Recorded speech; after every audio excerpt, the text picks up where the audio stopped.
একজন মানুষ ছিল, একজন কুষ্ঠরোগী, একজন টাকমাথা আর একজন অন্ধ। মহান আল্লাহ তাদের পরীক্ষা করতে চাইলেন এবং তাদের কাছে একজন ফেরেশতা পাঠালেন। ফেরেশতা প্রথমে কুষ্ঠরোগীর কাছে এসে বললেন, তোমার সবচেয়ে প্রিয় জিনিস কি? কুষ্ঠরোগী বলল, মানুষ আমার এই রোগের জন্য আমাকে ঘৃণা করে, আমি চাই এই রোগ থেকে মুক্তি পেতে এবং আমার শরীরের চামড়া সুন্দর হয়ে যাক। তখন ফেরেশতা তার শরীরে হাত বুলিয়ে দিলেন, সঙ্গে সঙ্গে সে সুস্থ হয়ে গেল এবং তার শরীর সুন্দর ত্বকে ভরে উঠল। এরপর ফেরেশতা তাকে জিজ্ঞেস করলেন, তুমি কোন সম্পদ পছন্দ করো? সে বলল, আমি উট পছন্দ করি, তবে গরুও চাইলে চলবে। তখন ফেরেশতা তাকে একটি গর্ভবতী 10 মাসের উটনি উপহার দিলেন এবং বললেন, মহান আল্লাহ যেন এই সম্পদে তোমার জন্য বরকত দেন। তারপর ফেরেশতা টাক মাথা লোকটির কাছে গিয়ে বললেন, তুমি কোন জিনিসটা সবচেয়ে বেশি চাও? সে বলল, মানুষ আমার এই টাক মাথার জন্য আমাকে ঘৃণা করে, আমি চাই আমার মাথায় সুন্দর চুল গজাক। ফেরেশতা তখন তার মাথায় হাত বুলিয়ে দিলেন, সঙ্গে সঙ্গে তার টাক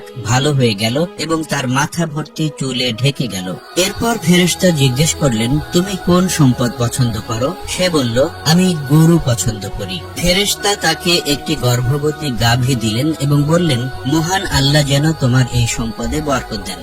এরপর ফেরেশতা গেলেন অন্ধ লোকটির কাছে। তিনি বললেন, তুমি আল্লাহর কাছে কি চাও? অন্ধ লোকটি বলল, আমি চাই আল্লাহ যেন আমাকে চোখের দৃষ্টি ফিরিয়ে দেন, যাতে আমি পৃথিবীর সৌন্দর্য দেখতে পারি। তখন ফেরেশতা তার চোখে হাত বুলিয়ে দিলেন, সঙ্গে সঙ্গে সে দৃষ্টিশক্তি ফিরে পেল। এরপর ফেরেশতা বললেন, তুমি কোন সম্পদ চাও? অন্ধ ব্যক্তি বলল, আমি ছাগল চাই। তখন ফেরেশতা তাকে এমন একটি ছাগি দিলেন যা অনেক বাচ্চা জন্ম দেয়।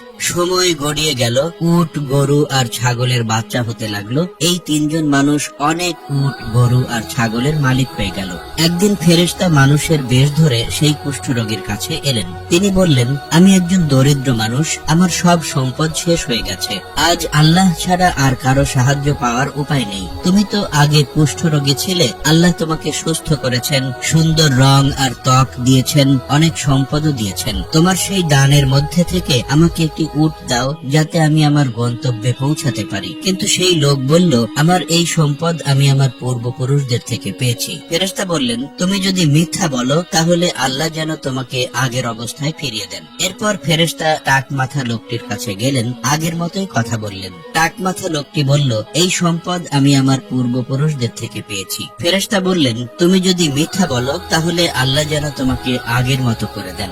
এরপর ফেরেশতা গেলেন অন্ধ লোকটির কাছে। তিনি বললেন, আমি একজন গরিব মানুষ, এক সফরে আমার সবকিছু শেষ হয়ে গেছে, আমি যেন গন্তব্যে পৌঁছাতে পারি সেজন্য আল্লাহর নামে আমাকে একটি ছাগল দাও। অন্ধ ব্যক্তি বলল, আমি সত্যিই অন্ধ ছিলাম, আল্লাহ তার অশেষ দয়া দিয়ে আমাকে চোখের দৃষ্টি ফিরিয়ে দিয়েছেন, তুমি তোমার ইচ্ছে মতো ছাগল নিয়ে যাও, এই সব ছাগল আল্লাহর পক্ষ থেকে দেওয়া নিয়ামত, আল্লাহর কসম তুমি যদি আমার সব ছাগল নিয়ে যাও তবুও আমি মন খারাপ করব না। তখন ফেরেশতা বললেন, তোমার এই সম্পদে আল্লাহ বরকত দিন, আল্লাহ তোমাদের তিনজনকে পরীক্ষা করেছিলেন, তিনি তোমার উপর সন্তুষ্ট হয়েছেন এবং বাকি দুইজনের উপর অসন্তুষ্ট হয়েছেন। বনী ইসরাইলের এক যুগে জুরাইয